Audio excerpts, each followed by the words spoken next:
Welcome to Quick Fix, the show where I answer your most commonly asked tech questions in 90 seconds or less. Today, we're peeking into the future. Start the clock.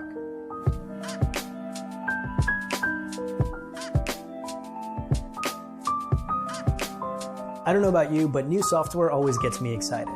And every year, Apple releases beta versions of the newest iOS. If that's something you're interested in, here's how to download and install the beta and test it out for yourself. Now, before you go any further, stop and make an iTunes backup.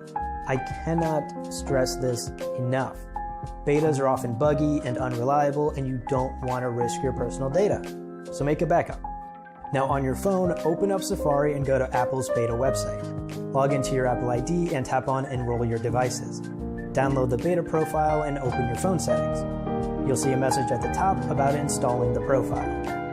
After the phone restarts and the profile is installed, head to the software update section of your phone and you'll see the beta available for download. Keep in mind that betas are not final software and they're often buggy and unreliable. So don't do this on your phone if you use it for important work or if you're really worried about losing your data. Beta life is life on the edge.